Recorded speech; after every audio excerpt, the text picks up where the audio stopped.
We open on a penthouse boardroom, 57th floor, floor-to-ceiling windows. The Manhattan skyline glitters below in the last light of the day. A hand, manicured, a luxury watch on the wrist, places a single $100 bill flat on a marble table. A journalist's voice off camera. What could someone actually do with $100? The billionaire picks up the bill, turns it over once, sets it back down. A half smile crosses his face. $100? I mean, you could get a nice dinner. Maybe. He laughs. His advisors laugh. The camera holds on his face a beat longer than comfortable, because he wasn't being cruel. He just couldn't remember. Hard cut. The same $100 bill, but the hands holding it are different now. Cracked knuckles. A faded sleeve. A street corner in Detroit, Michigan. Wind. The hiss of a city bus. A man named Marcus Webb, 52 years old, stares at that bill, not with despair, with calculation. What is he going to do with it? Welcome to Capital Historian, where power, wealth, and history converge.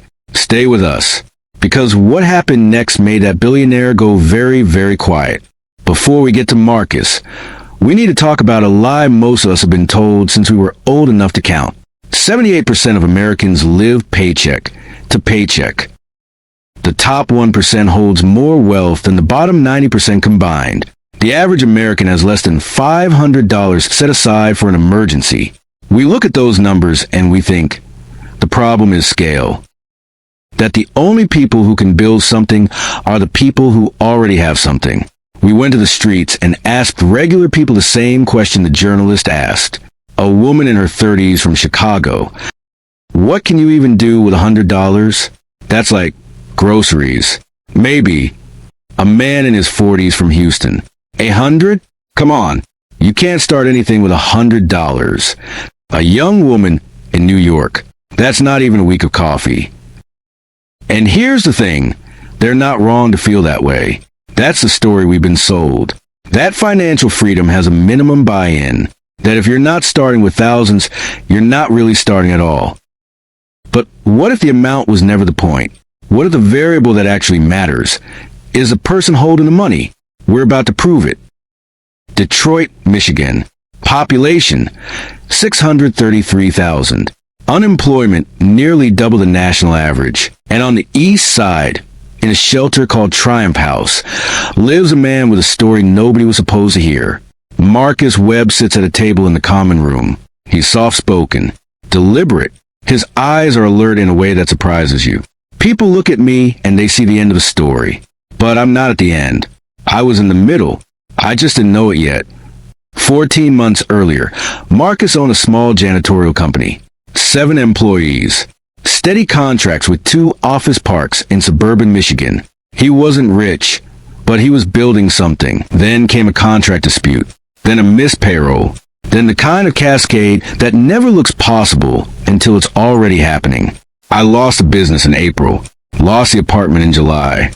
By September, I was at Triumph House. 14 months. That's all it took. But here's what Marcus didn't lose. What no one can take from you. 14 years of operational knowledge. He knew margins. He knew how to get clients. He understood the difference between a job and a business. And that difference is whether you can replicate yourself. I wasn't broke in my head, just in my pocket. And pockets can change. One afternoon, a church outreach worker placed a $100 bill in his hand. A routine visit. The worker barely paused.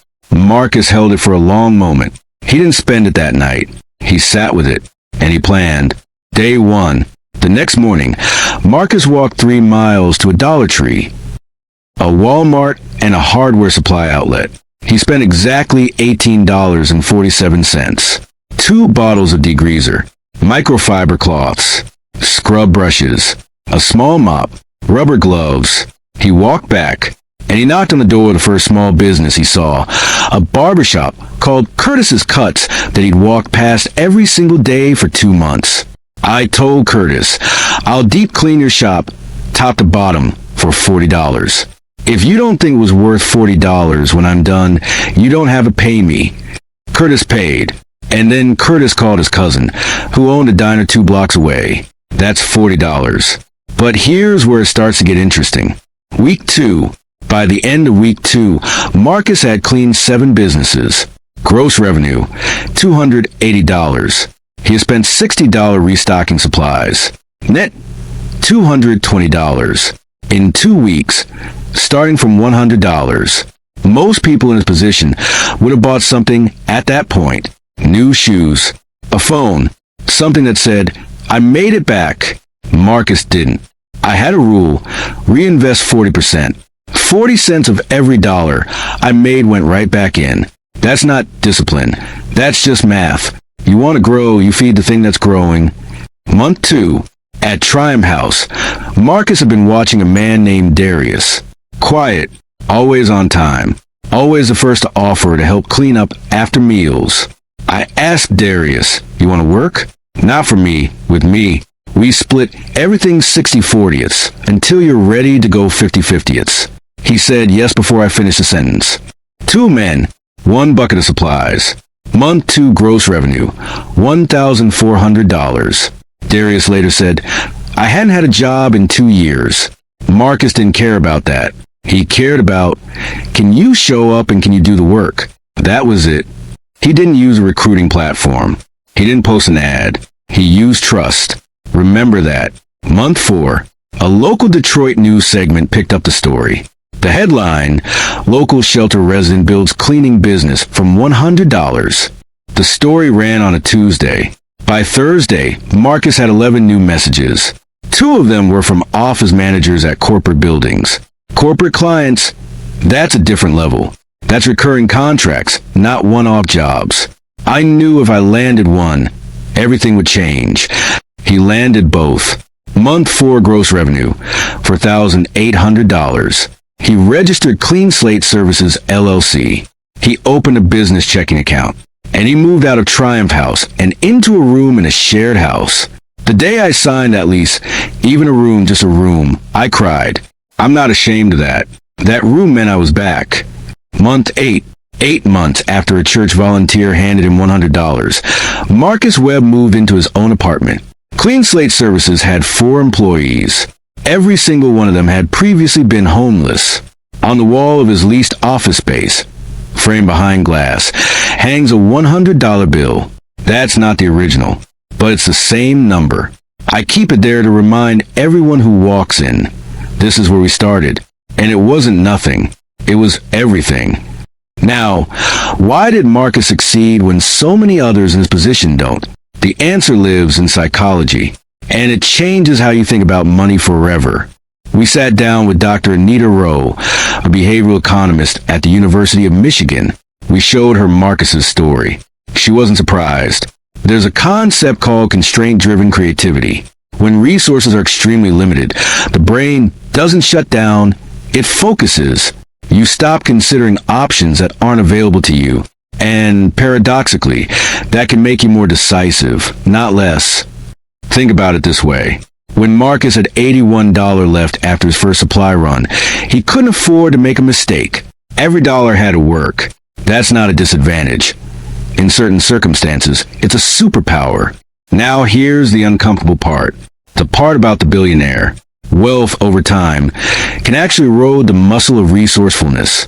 When you have access to capital, advisors, and systems, you outsource the problem solving.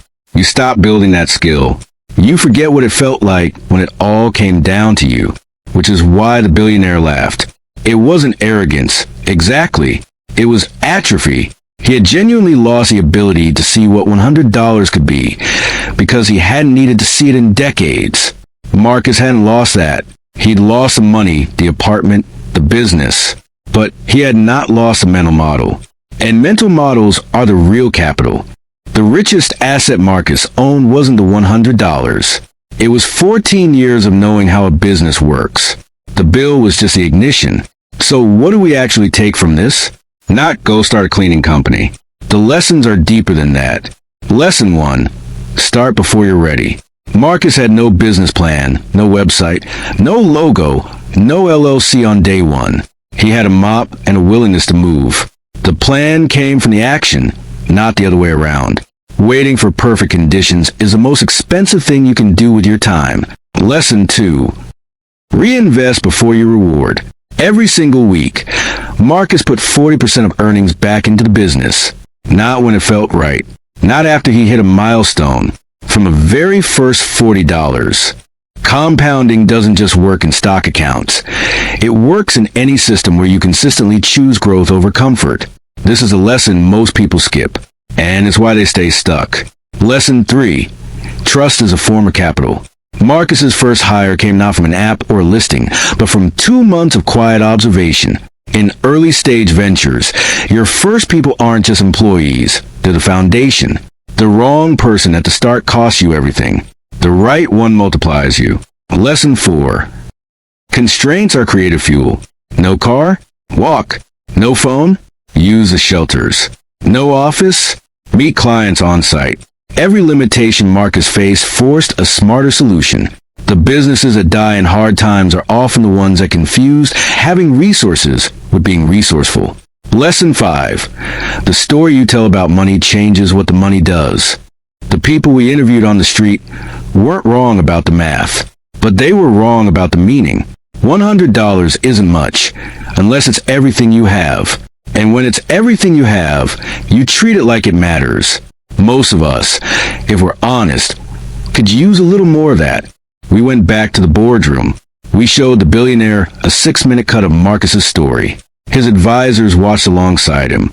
No one spoke. When it ended, the room stayed quiet for a long moment.